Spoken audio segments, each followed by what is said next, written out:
Hello ladies and gentlemen, today we are taking a look at Dr Octopus from the Wicked Patreon. First of all, roll those credits.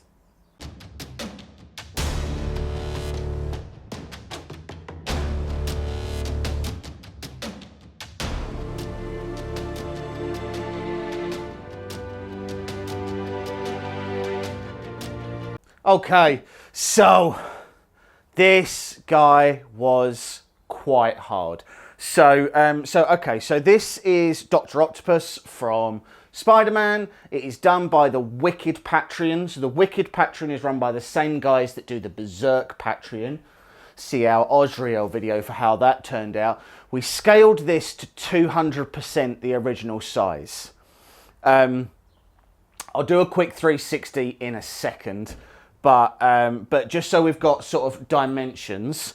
So this ended up being 750mm wide, 740mm tall, and about 550mm front to back. So he's a big boy. Now, admittedly, a large portion of that is obviously his tentacles.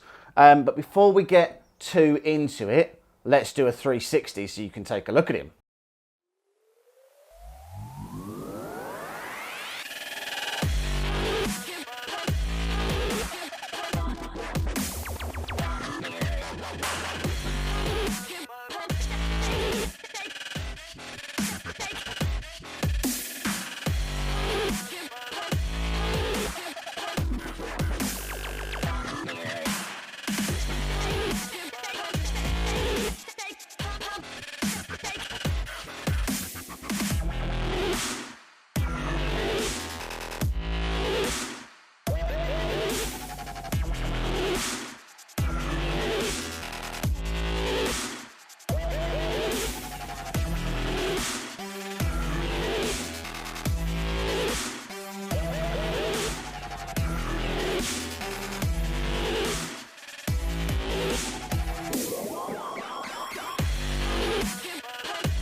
Okay, so a lot of work went into this guy.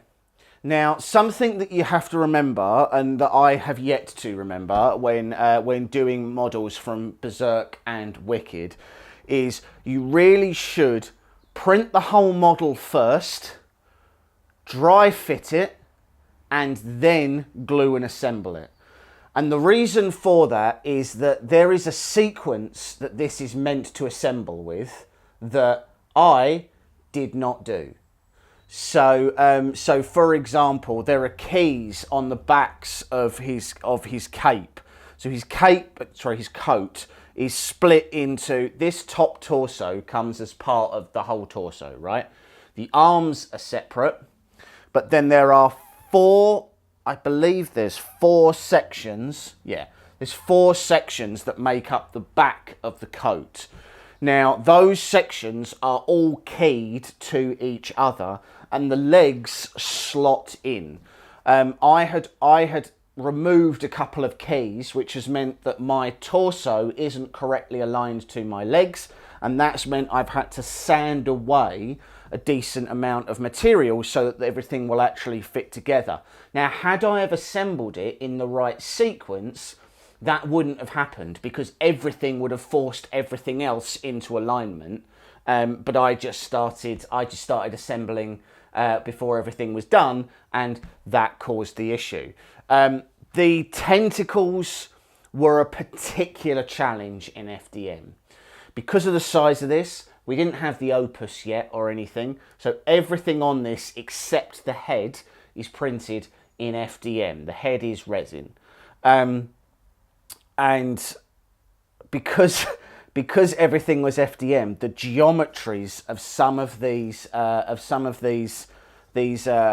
claws, these tentacles, they were really difficult because they curve up as a column, and then they've got the grasper at the end, and all of them were difficult. All of them were difficult to do. Admittedly, I have scaled this up by 200%. So these overhangs that are created here are already twice as bad as they would have been if they had been half the size.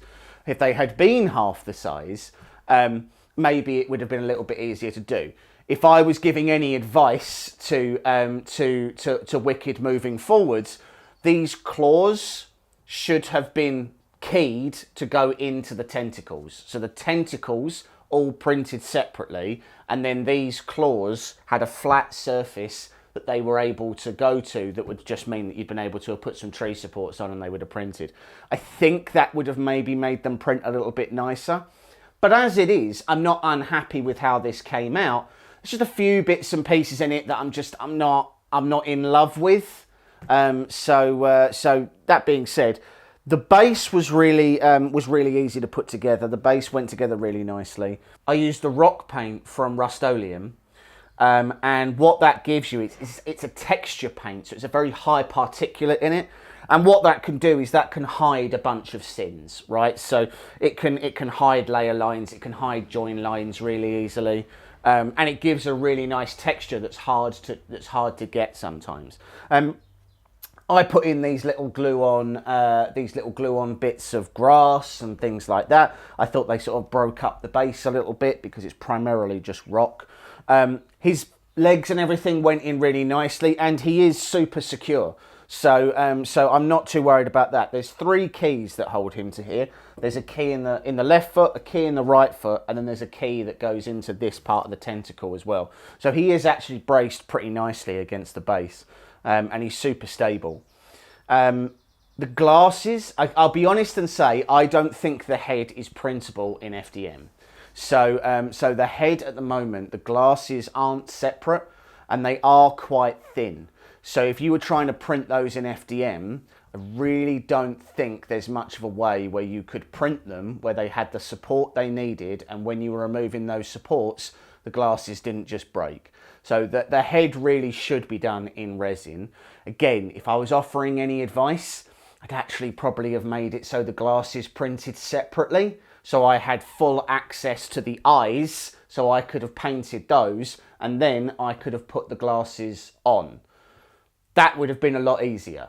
But again, it didn't come out badly. It's just not necessarily how I would have wanted that to have gone. All of him is it's painted with so I brush painted on all of my base colours, and I undercoated all of the tentacles in black. I then dry brushed over the top of the tentacles. I used my Rub and Buff silver, so that I could sort of try and get some of this. I wanted it a bit weathered, and to be honest with you, the print quality that came out on some of the tentacles, the only way to have done them was to have done them sort of weathered and beaten up. If I'd have tried to have made them look perfectly smooth, they wouldn't have looked that way. You'd have seen all of the layer lines. So I dry brushed that on, and that sort of added to the aesthetic a little bit of that weathering.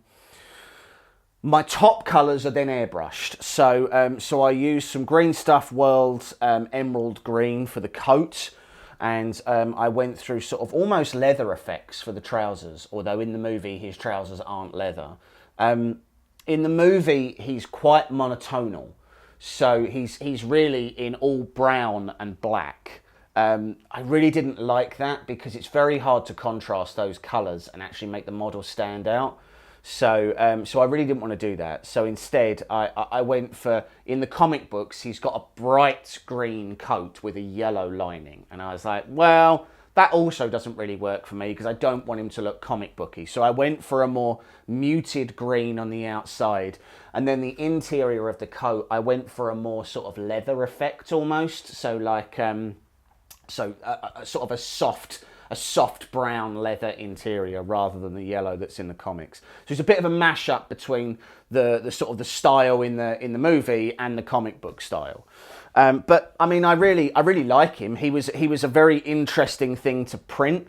He was a very interesting thing to paint, even though his colours are fairly monotone, or doing the shading and getting everything right was sort of quite fun. I quite enjoyed sort of trying to make the red pop on the Octo arms and things like that. So, I mean, this is one of many models that Wicked and Berserk have done that we are desperate to get onto our workflow. So keep an eye on the channel, because we're more than likely going to be doing the Silver Surfer that has just come out. There is a fantastic William Dafoe Green Goblin that's on their Patreon, and that is stunning. It is such a good likeness. So we really want to do that one as well. And there's a couple of others that we're sort of toying with. I really like the Dr. Fate that they did. And there's a couple of cool Spider-Men as well. So Mike did a large Spider-Man. I'd quite like to do a large Spider-Man as well, and I really like the ones they've done. So I might end up doing one of him, but I'll do him sort of quite big. We've got some bigger machines that are turning up. So we now have the Opus that allows us to print large things in resin, and we have the Ratrig V-Core 3 on the way, which is a 400 by 400 cube. And that's going to allow us to go just that little bit bigger than we normally do. This was all, so all the FDM was actually printed on an artillery Hornet, a Fokoos Odin, and then I did all of the base on my Sidewinder X2. So even though this is 200% scale, it was all printed without any extra cutting. It was all printed on Ender 3 sized machines. So anybody who tells you that an Ender 3 is a limitation in build volume, that you can't then do the things you want to do, has either not had very well cut and keyed models, which this is pretty well cut and keyed, or just doesn't want to try and print their maximum Ender volume. So as I say, it came out really, really nicely. Check out the links in the video description. So you should definitely look to join the Wicked or the Berserk Patreon, depending on if you're a DC or a Marvel guy. They do some amazing models. There is also a guy on the Facebook group called Ben Painting, and Ben does some stunning paint jobs. He's doing a Galactus at the moment. So I'll put the link to the Wicked Facebook group in the video description as well. Definitely go and check that out, because his paint job on that Galactus is mind-blowingly good. Like it's a next level thing. Don't forget to like and subscribe. And thanks very much for joining us. See you soon.